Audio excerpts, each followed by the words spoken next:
नमस्कार मेरे प्यारे बच्चों। PNS memorial school online classes में मैं पूजा सिंह आपका हार्दिक स्वागत करती हूँ। कैसे हो आप सभी लोग? आशा करती हूँ मन लगा के अपनी पढ़ाई कर रहे होंगे। हम लोग जो अध्याय 3 है रसखान के सवैये, तो सर्वप्रथम अवगत होंगे हम लोग रसखान जी से और रसखान जी की जीवन परिचय, संक्षिप्त जीवन परिचय देखेंगे।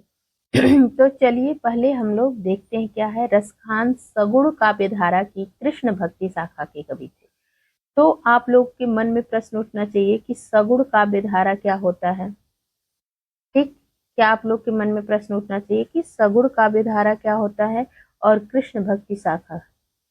तो देखो, आप लोग का जो गद्य और पद्य है, वो जितनी आप लोग की कविताएं हैं या निबंध है, उपन्यास है, सब कुछ, ये जो गद्य पद्य है वो 4 कालों में विभक्त है।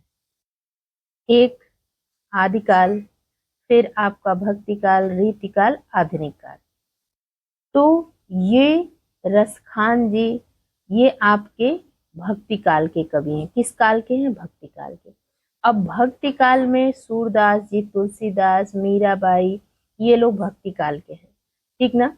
तो अब भक्ति काल में भी सगुण काव्यधारा, निर्गुण काव्यधारा, भक्ति काल जो था ना आपका, वो 2 काव्यधारा में विभक्त था।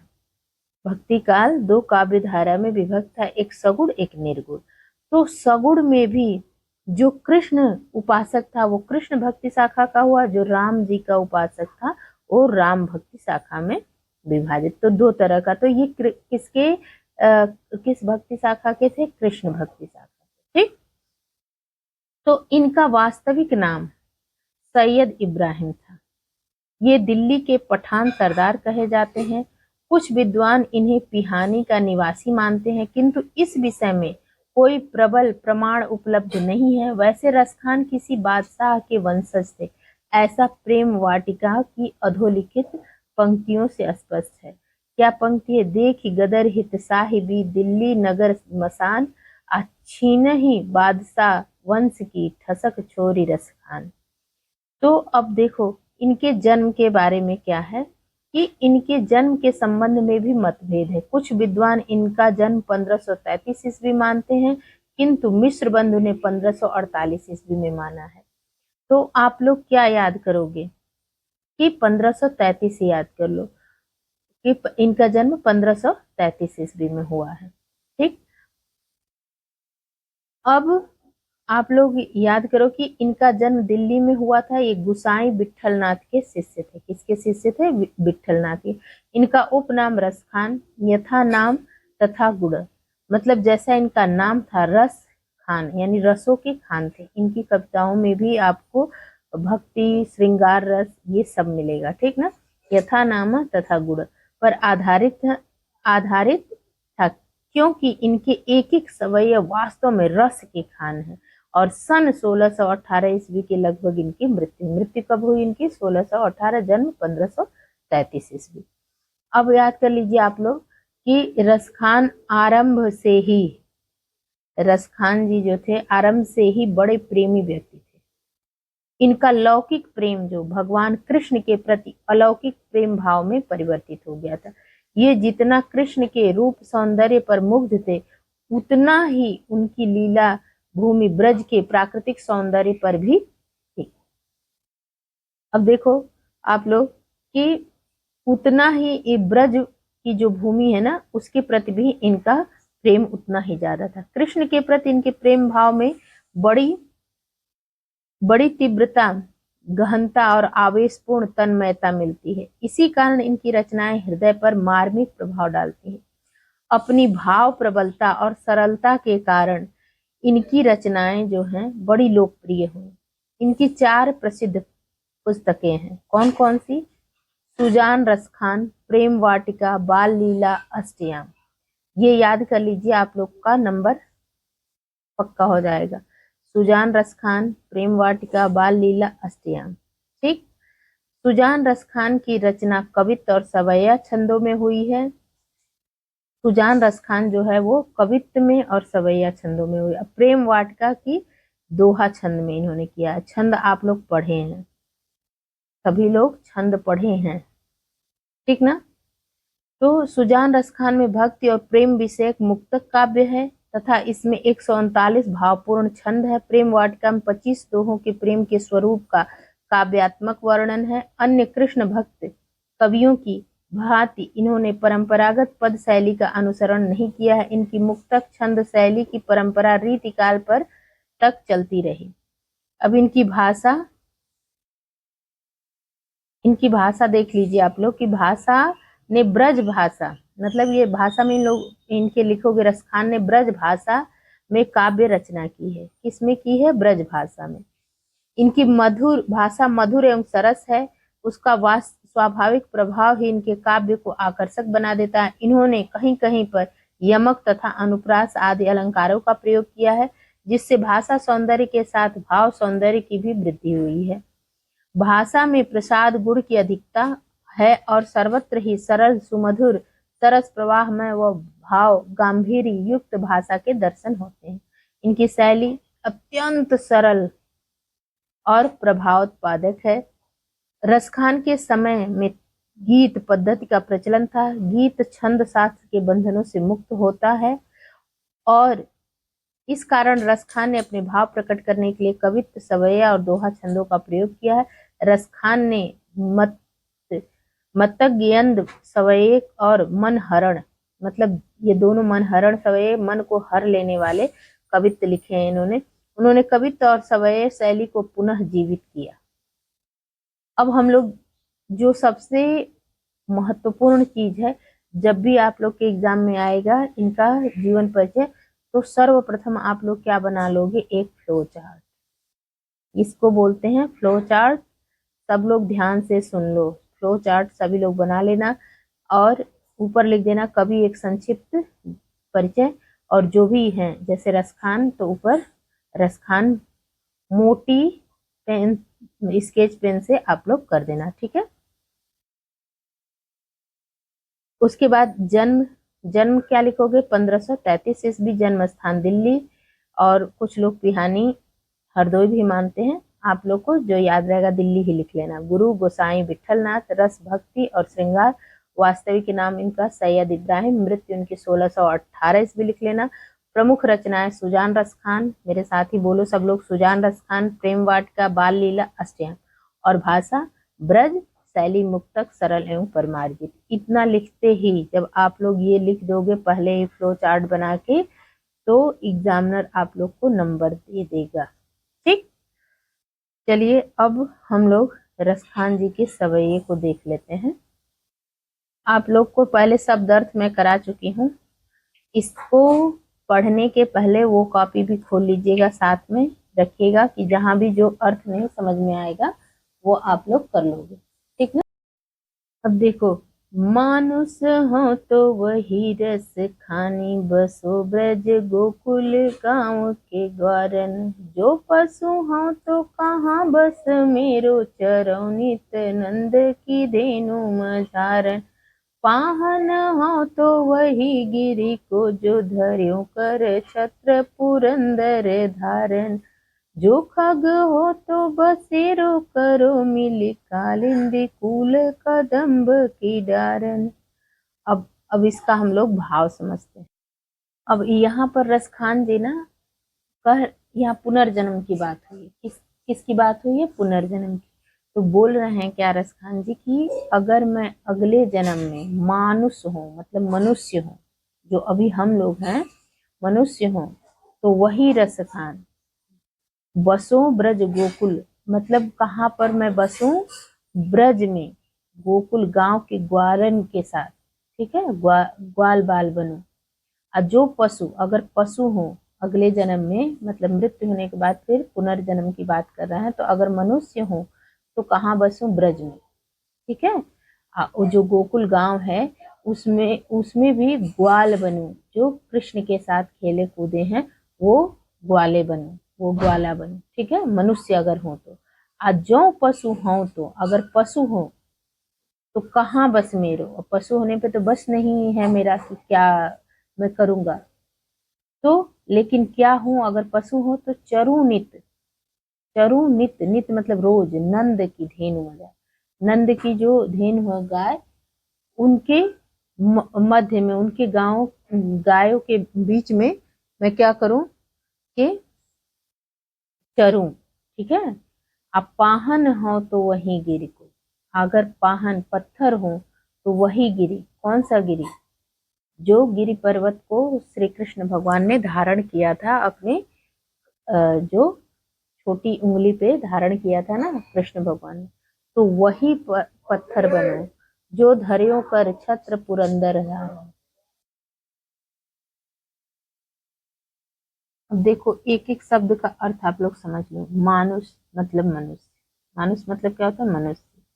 आहाव मतलब होम, और धेनु, धेनु, धेनु मतलब क्या होता है, गाय। धेनु मतलब क्या होता है, गाय। मझारन मतलब मध्य में, मझारन मतलब मध्य में। ठीक। अगर मनुष्य हो तो कह रहे हैं कि बसु ब्रज गोकुल, गांव के ग्वालों के बीच बीच बसो। और पशु हो तो नंद जी की जो गायें हैं, ठीक, उनके मध्य में क्या करूं, चरू। ठीक ना। अब देखो पाहन हो, पाहन मतलब पत्थर, पत्थर बनूं अगर तो वही गिरी, वही जो गिरी पर्वत उठाए थे श्री कृष्ण भगवान, जो धर्यो कर छत्र, छतरी जैसे हम लोग पकड़ते हैं ना, वैसे ही छत्र की तरह धारण कर लिए थे गिरी पर्वत को, पुरंदर धारण। ठीक है। तो पुरंदर धारण मतलब इंद्र की जो इंद्र, इंद्र को पुरंदर बोलते हैं। तो इंद्र की मूसलाधार वृष्टि से ब्रज को बचाने के लिए श्री कृष्ण ने गोवर्धन पर्वत छत्र की भांति हाथ में उठा लिया था, छाते की भांति क्या कर दिया था, उठा लिया था। ठीक है ना। और इंद्र की बरसात से बचाने के लिए पूरे गोकुल वासियों को। जो खग हो तो, अगर खग पक्षी हो, अगर पक्षी हो तो बसेरो करो, कहाँ पर बसेरा करो, मिल कालिंदी कूल कदम्ब की डारन, मतलब यमुना तट पर। कालिंदी कूल, कालिंदी कूल मतलब कालिंदी यमुना, कूल तट यानी पर, यमुना तट पर क्या करूं कि वहां की जो डाल, डारन मतलब डाल, डाल पर बसेरो करूं। ठीक ना। आज अब देख लो, ये पहली लाइन में आप लोग को किसी भी तरह की कोई दिक्कत होगी तो बताना। एक बार फिर से बता दे रही हूँ कि मानुष हो तो वही रस खाने, बसो ब्रज गोकुल गांव के ग्वारन, जो पशु हो तो बस कहाँ बस मेरो, चरो नित नंद की धेनु मझारन, पाहन हो तो वही गिरी को, जो धर्यो कर छत्र पुरंदर धारण, अजो खग हो तो बसेरो करो, मिली कालिंदी कूल कदम्ब की डारन। यहाँ पर रसखान जी पुनर्जन्म की बात कर रहे हैं, तो कह रहे मनुष्य हूं तो ब्रज में गोकुल गांव में रहूं, वो भी ग्वालों के ग्वाला बनूं। ठीक। और अगर पशु हूं तो नंद की जो गैया है उनके मझारन मध्य में चरूं। और पत्थर बनूं तो वही पत्थर जो जिस गिरी को धारण किए थे, कौन, इंद्र जब बरसात कर रहे थे, उससे बचाने के लिए, ब्रज को बचाने के लिए श्री कृष्ण ने गोवर्धन पर्वत ही छाते की भांति हाथ पर उठा लिया था इंद्र की मूसलाधार बारिश से बचाने के लिए। तो वहां का पत्थर, वो पत्थर बनूं। और खग हूं, खग मतलब पक्षी, पक्षी हूं तो बसेरा करूं, कहाँ बसेरा करूं, मिलिकालिंदी कूल कदम्ब की डारे, मतलब यमुना नदी के किनारे कदम्ब पर, कदम्ब का जो पेड़ था उसकी डालों पर मैं बसेरा करूं। ठीक। अब चलिए अगली पंक्ति हम लोग देखते हैं। अब हम लोग दूसरा देखते हैं। क्या दूसरा है आपका कि आज गई हुती भोर ही हूँ, रस खान रही वही नंद के भाव नहीं।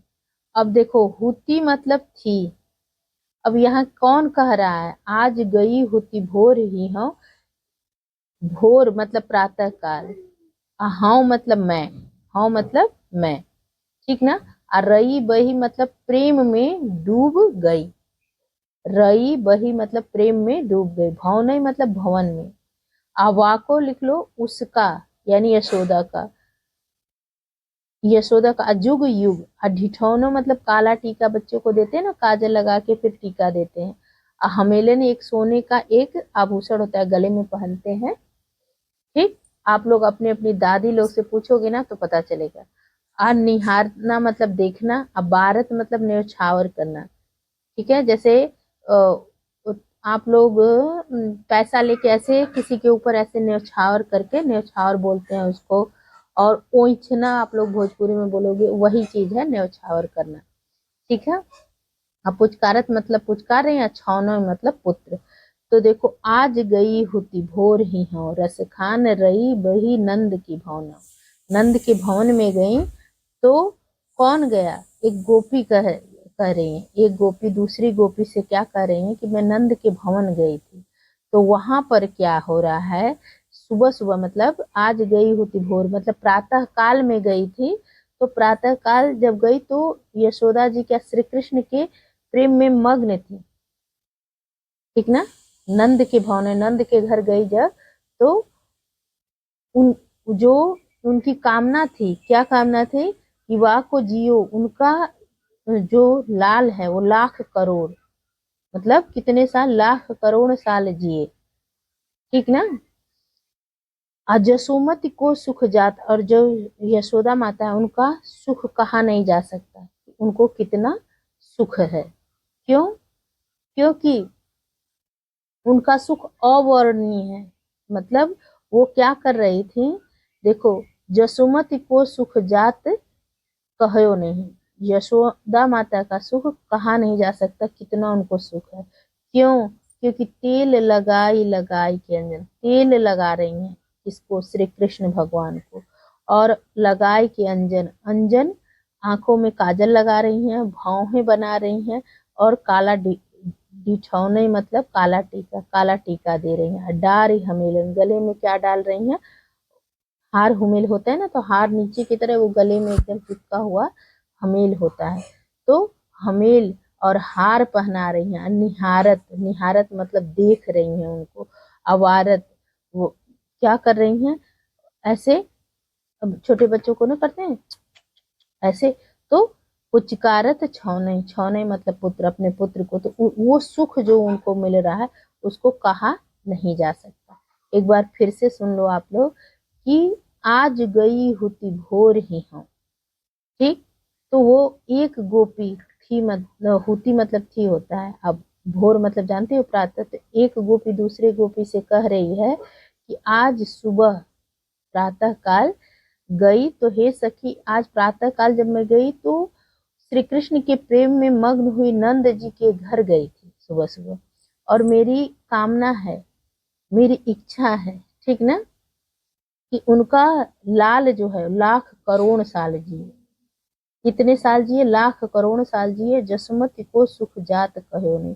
और यशोदा माता का सुख जो है कहा नहीं जा सकता कि उनका सुख कितना है उनको। क्यों? क्योंकि वो क्या कर रही हैं? श्री कृष्ण का श्रृंगार कर रही हैं। ठीक, और वो श्री कृष्ण के शरीर में तेल लगा रही हैं, आंखों में काजल लगा रही हैं, सुंदर सी भौहें बना रही हैं, बुरी नजर से बचाने के लिए माथे पर टीका दे रही हैं जिसको डिठौना बोलते हैं, और गले में हार हुमेल बना के एकाग्र रूप से देख रही हैं, और अपने जीवन को न्यौछावर करते हुए बार बार पुचकार रही हैं अपने बच्चे को। ठीक, तो यहाँ तक तो आप लोग को समझ में आ गया। अब नेक्स्ट वीडियो में आगे समझाऊंगी आप लोग को। इतना जान लो कि इसमें वात्सल्य भाव और श्री कृष्ण के श्रृंगार का वर्णन किया गया है। ठीक, धूरी भरे अति शोभित श्याम जू तैसी बनी सिर सुंदर चोटी, खेलत खात फिरे अंगना पग पैजनी बाजती पीरी कछोटी, वाछा भी को रस खानी बिलोकत वारत काम कला निधि कोटि, काग के भाग बड़े सजनी, काग के भाग बड़े सजनी, हरि हाथ सो ले गए माखन रोटी। बच्चों यहाँ पे क्या कह रहे हैं ना रस खान जी, कि काग के भाग, काग मतलब कौवा, कौवा का भाग देखो कि सजनी सखी को यहाँ कह रहे हैं हरि के हाथ से, नारायण के हाथ से रोटी, माखन रोटी खा रहे थे, वो लेके जाता है, लेके भाग जाता है कौवा। तो यानी कि कौवे का भाग्य देखो, हमारे भाग्य से कितना ऊंचा है कि वो हरि के हाथ से माखन रोटी लेके जा रहा है। और पहली लाइन से चलो समझते हैं हम लोग कि धूरी भरे अति। यहाँ एक गोपी ना दूसरे गोपी से कहती है, क्या कहती है कि धूरी, धूरी मतलब धूल से भरे हुए। जब बच्चे ना वो घुटनों के बल चलने लगते हैं तो धूल मिट्टी में उस समय का यहाँ पर वर्णन किया गया है कृष्ण भगवान का। तो शोभित श्यामजू, श्यामजू मतलब श्री कृष्ण भगवान।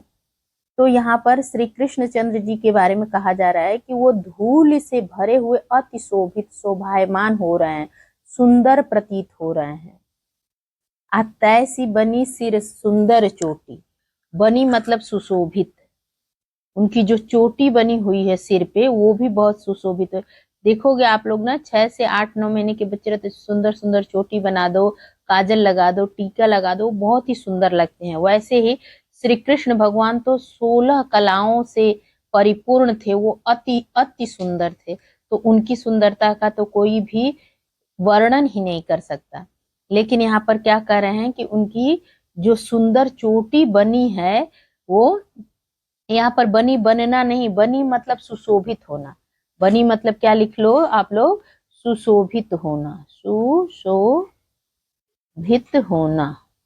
मतलब उनकी चोटी क्या हो रही है, सुशोभित हो रही है, जो सिर पर बनी हुई है। ठीक।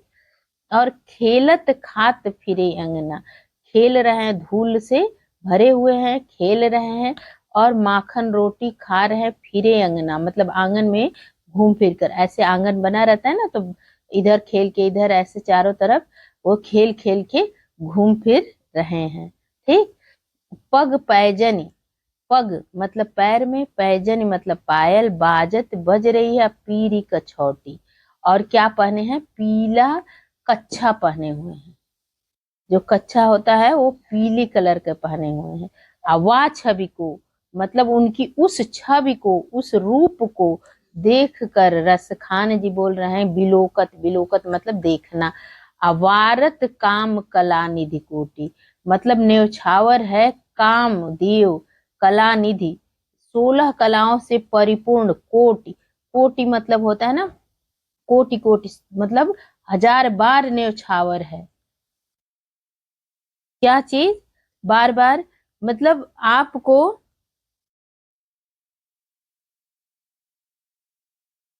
तो रसखान जी कर उस छवि को विलोक देख कर क्या हो रहा है कि वारत न्यौछावर हो रहे हैं, वारना न्यौछावर करना। काम कला निधि कोटि, कोटि कोटि मतलब बार बार जो काम कला है, 16 कला है, सारी निधि कोटि कोटि वार जाए, इतनी सुंदर लग रहे हैं। ठीक। काग के भाग बड़े सजनी, और कौवे का भाग देखो सखी। यहाँ सजनी सखी, एक गोपी दूसरे गोपी से वर्णन कर रही है ना, तो कह रही है कि काग के भाग बड़े सजनी, हरि हाथ सुलह गए माखन। कहाँ प्रसाद के लिए हम तरसते हैं, भगवान को खिला के खाते हैं, और कहाँ भगवान के हाथ से कौवा उनका माखन रोटी छीन के ले जा रहा है। तो इसलिए कौवे का भाग्य देखो। ठीक। अब ये तीसरा आप लोग को तो समझ में आ गया होगा। अब हम लोग चौथा समझते हैं कि क्या है चौथा। जा दिन में वह नंद को छोहरा, या बन धेनु चराई गयो है। अमोहन तानन गोधन गावत, बेनु बजाई रिझाय गयो है। वा दिन सो कछु टोना सो कय, रस खान हिये में समाई गए हैं। कौन काहू की कानी करे, सिगरो ब्रज वीर बिकाई गए हैं। अब देखिए यहाँ पर क्या कर रहे हैं रसखान जी। जा दिन, जा दिन ते वह नंद का छोरा, जिस दिन से वह नंद का छोरा यानी नंद का बेटा कौन, श्री कृष्ण भगवान, या बन धेनु चराई गए हैं, मतलब यहाँ पर धेनु को, गैया को चरा के गए हैं जब से इस वन में। अमोहन तानन गोधन गावत, और क्या कह रहे हैं कि जो मोहनी तान सुनाए अपनी अपनी जो बांसुरी, जब वो गाय को चराते थे ना तो बीच में खड़े होके बांसुरी को अपने बजाते थे। तो मोहनी तानन गोधन गावत, और बेनु बजाए रिझाए गए हैं। बेनु अपनी बांसुरी को बजा के जो रिझा गए हैं, जो मोहनी तान सुना के गए हैं। अवा दिन से, उस दिन से, कछु टोना, उस दिन से जैसे लग रहा है कि टोना कर दिए हैं, जादू कर दिए हैं। रसखान हिये में समाये गए हैं, मतलब यहाँ श्री कृष्ण भगवान को, क्यों श्री कृष्ण भगवान हिये में, हृदय में समा गए हैं। कुछ ऐसा टोना कर दिए हैं कि हृदय में ही समा गए हैं। कौन काहू की कहानी, कोई किसी की मर्यादा का पालन नहीं कर रहा है। सिगरो मतलब संपूर्ण, सिगरो मतलब क्या होता है, संपूर्ण। संपूर्ण ब्रज क्या हुआ है, बिकाई गए हो। जैसे कोई चीज बिक जाती है तो उसकी हो जाती है ना, वैसे ही सारा ब्रज किसका हो गया है, नंद का छोहरा का हो गया, यानी श्री कृष्ण चंद्र जी का हो गया है। एक बार और समझ लो आप लोग कि जा दिन में, जा दिन ते वह नंद का छोहरा, जिस दिन से वह नंद का पुत्र, लला, छोहरा, बेटा श्री कृष्ण चंद्र जी या वन धेनु चराए, मतलब वो जब अपनी गैया को वन में चरा के गए हैं। मोहनी ताननी, अपनी मोहनी ताननी गोधन गावत, बेनु बजाए रिझाए गए हैं, अपनी बांसुरी को बजा के रिझा गए हैं। ठीक ना, अपनी बंसी को बजाकर हम सबको रिझा कर गए हैं।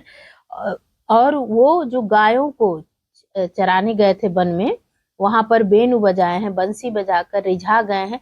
वह दिन से, यानी उस दिन से, कछु टोना मतलब कोई जादू कर दिए हैं, जादू सा करके हमारे मन में बस गए हैं, ये में समा गए, यानी हृदय में बस गए हैं। कौन काहू की कहानी करे, ऐसा हृदय में बस गए हैं कि अब कोई भी गोपी किसी की मर्यादा का पालन, कहानी मतलब मर्यादा का पालन नहीं कर रही है।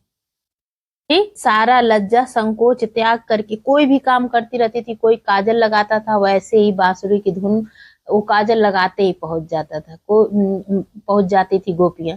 कोई कपड़ा नहा के पहन रहा, वो वैसे ही, जो जिस भी अवस्था में रहता था, वो लाज शर्म सब कुछ छोड़ के उनकी जो बंसी की धुन सुनते ही वहीं पे पहुंच जाते थे, क्योंकि वो ऐसे हृदय में समा गए थे कि और कोई भी मर्यादा का पालन ही नहीं करना है। कैसा कपड़ा पहने, कैसे सो के, जैसे बाल बना है वैसे ही लोग चल देती थी बांसुरी की धुन सुनकर।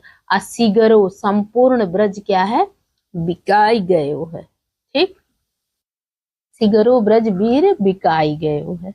तो अब ये तो आप लोग को समझ में आ गया होगा, यहाँ गोपियों पर श्री कृष्ण प्रेम के जादू का यहाँ पर वर्णन किया गया है। और आप लोग भाषा तो जान ही रहे हो। अलंकार को न काहू की कहानी करे, ब्रजबीर बिकाई गए, अब बेनु बजाए, गोधन गावत, मतलब गोधन गो ग गावत, देखो धेनु चराई गयो है, मोहन तानन गोधन गावत। ग है व्यंजन वर्ण, यहाँ पर अनुप्रास अलंकार है। बेनु बजाई, ब तो यहाँ पर अनुप्रास अलंकार है। कौन सा अलंकार है, अनुप्रास अलंकार है। ब्रज वीर बिकाय, ब तो कौन सा अलंकार है, अनुप्रास अलंकार है। अनुप्रास अलंकार है, क्योंकि व्यंजन वर्णों की आवृत्ति हो रही है, ब। ठीक, और यहाँ पर ग फिर बेनु बजाए। ठीक, अब तो आप लोग को समझ में आ गया हो कि अनुप्रास अलंकार किसे कहते हैं, व्यंजन वर्णों की आवृत्ति हो, आवृत्ति यानी दोहराना हो, ब ग। ठीक, ब तो यहाँ पर अनुप्रास अलंकार है। और यहाँ पर ना रसखान ने ऐसा वर्णन किया कि कौन काहू की कहानी करे, मतलब कोई किसी के मर्यादा का पालन नहीं, जो जिस भी भेष में, जिस भी रूप में बिस्तर पर सोया वैसे ही उठ गया उनकी बांसुरी की धुन सुनकर। अब चलिए आगे की पंक्ति पढ़ते हैं हम लोग। अब हम लोग आगे देखते हैं कि कान भय बस बांसुरी के, अब कौन सखी हमको चाहिए। निसदौस रहे संग साथ लगी, यह सौतिन तापन क्यों सहिए। जिन मोह लिए मनमोहन को, रस खान सदा हमको दहिए। अब देखो बच्चों, यहाँ पर ना एक गोपी दूसरे गोपी से क्या कह रही है, वो ये बता रही है कि कान भय बस बांसुरी के, मतलब कान्हा कृष्ण भगवान को बोल रही है कि वो बस बांसुरी के हो गए हैं, ठीक ना, वो अब हमारे नहीं हैं। अब कौन सखी हमको चाहिए। अब वो बोल रही है एक सखी दूसरे से कि अब हमको कौन चाहेगा, हमको कौन प्यार करेगा। ठीक है, क्यों? क्योंकि हर समय बांसुरी उनके ही पास रह रही है। किसके पास? कृष्ण भगवान के पास। कभी अपने अधर पर, अपने होठ पे लगा रखे हैं, कभी कमर में रखते हैं, कभी बजाते हैं, कभी हाथ में ऐसे पकड़े रहते हैं। तो वो बांसुरी को क्या कर रही हैं कि कान भय बस बांसुरी के। कान्हा यानी कृष्ण भगवान, कृष्ण भगवान किसके हो गए हैं? बस बांसुरी के हो गए हैं। तो अब कौन सखी हमको चाहिए, अब हमको कौन चाहेगा। एक गोपी दूसरे गोपी से बोल रही है, ठीक ना। और निसदौस, निसदौस मतलब लिख लो आप लोग रात दिन। निसदौस मतलब लिख लो रात दिन। रहे संग साथ लगी, बांसुरी को बोले कि रात दिन वो साथ में उनके लगी रहती। यह सौतिन तापन क्यों सही। तो देखो बच्चों यहाँ पर ना कि इस यहाँ पर सौतिया डाह जो होता है, सौतिन तापन, ये सौत किसको, जैसे एक पत्नी के बाद दूसरे किसी को कोई पत्नी का दर्जा दे, तो वही, तो वैसे गोपी अपने से ज्यादा प्रिय देख रही हैं कि ये बांसुरी लग रही है श्री कृष्ण भगवान को, तो उसी को सौतिन तापन, मतलब उसके ताप को कैसे हम सहेंगे। यहाँ पर ना उनसे गोपियों से ज्यादा प्रेम बांसुरी को दिखा रहे हैं। उसका जो डाह है, जो मन में जलन है, ईर्ष्या है, उसकी बात यहाँ पर कही है गोपियां, उसका वर्णन, सजीव वर्णन किया गया है, ठीक ना। तो जो एक गोपी दूसरे से गोपी से क्या कहती है कि अब हमसे कौन प्रेम करेगा, क्योंकि श्री कृष्ण तो बस में हो गए हैं। किसके बस में हो गए हैं? बांसुरी के, ठीक। और कह रही हैं कि वो इसके पहले तो बहुत प्रेम करते थे, लेकिन ये जो दुष्ट बांसुरी है ना, इससे प्रेम करने लगे हैं। और निसदौस वो हमेशा उनके साथ रहती है। साथ रहने से जो ये गोपियां हैं, इनको सौत रूपी ईर्ष्या का संताप होता है कि मतलब इसको सहेगा कौन कि वो हर समय बांसुरी में ही लगे रहते हैं। और इसके बाद जिन मोह लियो मनमोहन को, मतलब वो बांसुरी ने मनमोहन, मनमोहन कौन? श्री कृष्ण भगवान को मनमोहन भी कहा जाता है। क्या कहा जाता है? मनमोहन भी कहा जाता है। तो मन को मोहने वाले अर्थात श्री कृष्ण भगवान, उनको मोह लिया है। कौन मोह लिया है? बांसुरी ने। किसने मोह लिया है? बांसुरी ने। तो रस खान सदा हमको दही, ठीक है, दही मतलब जलाती है। गोपियां कह रही हैं कि जो मनमोहन को मोह ली है वो हमको जलाती है। अब मिली आओ सबे सखी भाग चले, चलो मिलकर सब लोग यहाँ से भाग चलते हैं। अब तो ब्रज में, ब्रज में केवल कौन रहेगा? बांसुरी रही है, मतलब बस बांसुरी रहेगी। अब हम लोग तो यहाँ से भाग चलते हैं, क्योंकि श्री कृष्ण के पास तो हर समय बांसुरी ही रह रही है। अब आगे हम लोग देख लेते हैं। ये आपको समझ में आ गया ना कि कान भय बस बांसुरी के, अब कौन सखी हमको चाहिए। मतलब कान्हा जो श्री कृष्ण भगवान है वो अब बांसुरी के हो गए हैं, अब हमको कौन चाहेगा। निसदौस मतलब रात दिन ये हमेशा साथ लगी रहती है बांसुरी, किसके? श्री कृष्ण भगवान के। ये सौतिन ताप जो है, ये सौतिया डा जो है, हमको बर्दाश्त नहीं होता, सहन नहीं होता। तो जिन मोह लिए, मतलब क्या कह रही हैं कि जिसने मनमोहन को मोह लिया, यानी बांसुरी की बात, तो रसखान सदा हमको दही, दही मतलब लिख लो जलाती है, ठीक। अब मिलियाओ सखी, चलो सब लोग हम लोग भाग चलते हैं, क्योंकि ब्रज में अब केवल बांसुरी रहेंगे, ठीक ना। तो अब हम लोग अगला देख लेते हैं। मोर पखा सिर ऊपर राखियो। अब इसमें अगर आप लोग को कोई भी, आप लोग का संदेह रहेगा, तो वो आप लोग मुझसे कमेंट बॉक्स में पूछ लेना। और सबसे एक रस इसमें श्रृंगार रस ही है, इस चीज को ध्यान देना। भाषा आप लोग जानते ही हो, ब्रज भाषा है। और उससे भी ज्यादा देखो, कान भय बस बांसुरी की, ब ब ब है ना, तो यहाँ पर अनुप्रास अलंकार है। ठीक, जहां पर भी आप लोग को ये दिखे कि व्यंजन वर्ण की आवृत्ति है तो वहां पर अनुप्रास लगा देना। ठीक है, अब चलिए मोर पखा पे आ जाते हैं। अगली हम लोग की पंक्ति है, मोर पखा सिर ऊपर राखियो। मोर पखा जानते ही हो, मोर का पंख का बना हुआ मुकुट जो है अपने सिर पर रखते हैं कौन, श्री कृष्ण भगवान। अगुंज की माल गरे पहिरोगी, अगुंज की माला जो है ना वो गले में पहनने वाले कौन। यहाँ पर देखो इस वाले में, मोर पखा सिर ऊपर राख्यो, गुंज की माल गरे पहिरोगी, ओढ़ पीताम्बर ले लकुटी, बन गोधन ग्वारन संग फिरोगी, भाव तो वो ही मेरे रसखान, सो तेरे कहे सब स्वांग करोगी, या मुरली मुरलीधर की, अधरान धरी अधरान धरोगी।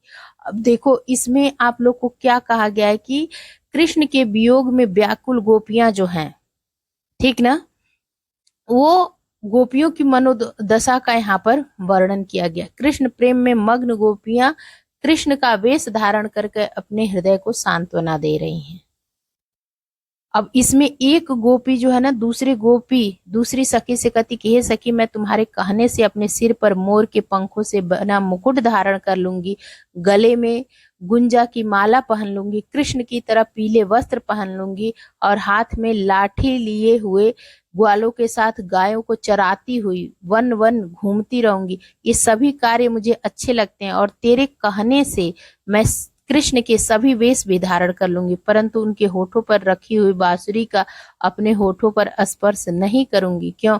यहाँ पर गोपियों के प्रेम की परवाह, कृष्ण जो है गोपियों के प्रेम की परवाह न करके दिन भर जो बांसुरी को अपने साथ में रखते हैं, इसलिए वो उनके मन में ईर्ष्या जलन द्वेष ये भाव आ गया है। ठीक ना, क्योंकि उनको हमेशा लगता है कि बांसुरी को ही अपने पास रखी हुई है। अब देखो यहाँ पर यमक अलंकार है, जैसे अधरान धरी अधरान धरोगी। जब एक शब्द आपका दो बार आए और अर्थ अलग अलग हो, अधरान अधरा, ठीक है, वहां पर यमक अलंकार होता है। जैसे कनक कनक ते सौगुनी मादे, कनक कनक उसका अर्थ दूसरा। तो यहाँ पर भी ये कौन सा अलंकार है, यमक अलंकार। ये आप लोग जरूर लिखना, ये पंक्ति आए तो यमक अलंकार जरूर लिखना। ठीक है, ये बहुत ही प्रसिद्ध यमक अलंकार का उदाहरण है कि या मुरली मुरलीधर की अधरान धरी अधरान धरोगी। अब एक बार फिर से तुम लोग को समझा देती हूं मैं कि यहाँ पर देखो, मोर पखा सिर ऊपर राख्यूं, मोर के पंख का मुकुट सिर पर रखूंगी, गुंज की माल गले पहिरूंगी, गुंजे की माला गले में पहनूंगी, और पीताम्बर ओढ़ के लकुटी लेकर डंडा लेकर वन गोधन, वन में जाऊंगी, गौओं को लेकर ग्वारन संग गाय को चराऊंगी, भाव तो वही जो तुम्हें भावेगा मेरो रस खान, सो तेरे स्वांग मतलब नाटक, स्वांग मतलब नाटक करेंगे। ठीक है, या मुरली, लेकिन मुरलीधर की, मुरली को अपने अधर पर नहीं रखूंगी। ठीक ना, क्यों? क्योंकि उनके मन में उस मुरली से जलन है। किसको? गोपियों को बांसुरी से जलन है। गोरज बिराजे, सवैया के बाद हम लोग कवित्व पर आते हैं। तो देखो, गोरज बिराजे भाल लहलई बनमाल। तो गोरज यानी क्या? गायों के पैरों की उड़ी हुई धूल। बिराजे, भाल, भाल मतलब होता है ललाट, लहलई मतलब शोभायमान हो रही है। ठीक, तो आगे गैया पीछे ग्वाल गावे मृदबानी रे, तैसी तैसी धुन बांसुरी की मधुर मधुर जैसी, बंक चितवन मंद मंद मुस्कानी रे, कदम बिटप के निकट तटनी के तट, अटा चढ़ी चाह पीत पट फहरानी रे, रस बरसावे तप तपनी बुझावे नैन प्राणनी रिझावे वह आवे रस खानी रे। देखो बच्चों यहाँ पर ना बंक मतलब टेढ़ी होता है। बंक मतलब क्या होता है? टेढ़ी। लिख लो आप लोग। इनको कृष्ण भगवान को बांके भी कहा जाता है ना, बांके बिहारी। तो बंक, बंक मतलब टेढ़ी। चितवन से मंद मंद मुस्कुरा रहे हैं। और कदम, कदम के पेड़ पे ना, कौन से पेड़ पे रहते थे वो? कदम के। अब इन इन पंक्तियों में देखो क्या है कि सायं के समय वन से गाय जो है लौटते हुए कृष्ण की अनुपम शोभा का वर्णन एक सखी दूसरे सखी से बता रही है। जब गाय को चरा के वापस आ रहे थे तब की बात है। यहाँ गोरज विराजे, जब वापस लेके आए गाय को, तो उस समय उनके ललाट पे क्या, जो धूल है गोरज, वो शोभायमान हो रही है। और आगे आगे गैया चल रही है, पीछे पीछे श्री कृष्ण भगवान और ग्वाल चल रहे हैं।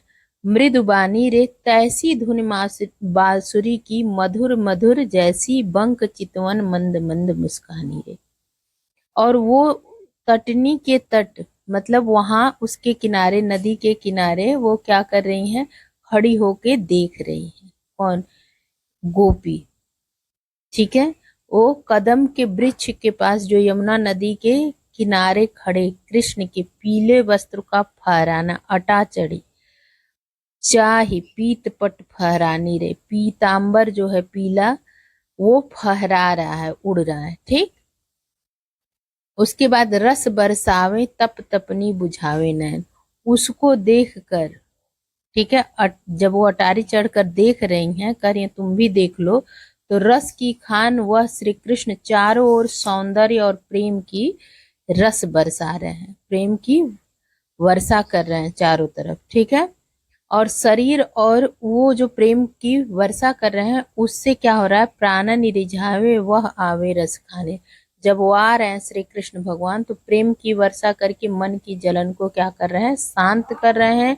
और उनके नेत्रों की प्यास को बुझाकर उनके प्राणों को अपनी ओर खींच कर रिझा रहे हैं। प्राणन रिझावे, उनके किसको? गोपियों के प्राणों को अपनी तरफ खींच के रिझा रहे हैं। ठीक। एक बार और समझ लो आप लोग कि गोपी कहती है दूसरी गोपी से, हे सखी, जब वन से गायों के साथ लौटते हुए कृष्ण के मस्तक पर जो गायों के चलने से धूल उड़ रही है। ठीक। भाल मतलब क्या होता है? ललाट। ठीक। लहलई बनमाल, तो वो बोले कि लौटते समय जो मस्तक पर गायों के चलने से धूल सुशोभित हो रही है और गले में वन के पुष्पों की माला पड़ी हुई, बनमाल। ठीक है। कृष्ण के आगे आगे गैया चल रही हैं, आगे आगे गैया, पीछे ग्वाल मृदुबानी रे। और पीछे मधुर स्वर में गाते हुए ग्वाल बाल चल रहे हैं। और इनकी मधुर और बाकी श्री कृष्ण की चितवन है।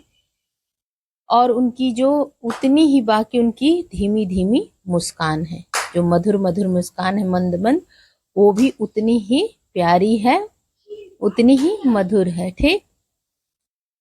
उसके बाद जो उनकी इस मधुर छवि के अनुरूप ही उनकी वंशी की मधुर मधुर तान है। तो हे सखी, कदम्ब वृक्ष के पास यमुना नदी के कदम बिटप के निकट, मतलब कदम वृक्ष, बिटप मतलब वृक्ष, कदम का पेड़ जो है उसके निकट। ठीक है। कदम वृक्ष के पास यमुना नदी के किनारे खड़े होकर श्री कृष्ण के पीले वस्त्रों का फहराना। ये तटनी मतलब क्या होता है? किनारा। ठीक है। यमुना नदी के किनारे खड़े होकर अटा चढ़ी। हे सखी, कदम्ब के वृक्ष के पास यमुना नदी के किनारे खड़े कृष्ण के पीले वस्त्रों का फहराना, जरा आओ अटा चढ़ के, अटारी चढ़ के देख तो लो कि रस की खान, वह रस की खान जहां जहां भी आया है ना, ये श्री कृष्ण भगवान किसके हैं? रस के खान है। तो रस बरसावे तन तपनी, मतलब वो जब अपनी पीला वस्त्र फहरा रहे हैं तो रस बरसावे तन तपनी बुझावे न। वो रस बरसा रहे, चारों तरफ श्री कृष्ण भगवान रस बरसा रहे हैं, अपने सौंदर्य की प्रेम रस की वर्षा कर रहे हैं। इससे शरीर की तन तपनी, तन मतलब शरीर, इसके ताप को बुझाकर यानी मन की जलन को शांत करके क्या कर रहे हैं, प्राणन रिझावे, प्राणन रिझावे वह आवे रस खाने रे। मतलब श्री कृष्ण भगवान जब आ रहे हैं तो प्राणों को अपनी तरफ खींच कर रिझा रहे हैं, और सौंदर्य के और नेत्रों का जो, नेत्रों में जो प्यास है नेत्रों की, उसको भी बुझा रहे हैं। ठीक है, तो अब नेक्स्ट वीडियो में हम लोग इसका आगे का करेंगे, व्याख्या इसका। ठीक है, मिलती हूँ नेक्स्ट वीडियो में। धन्यवाद।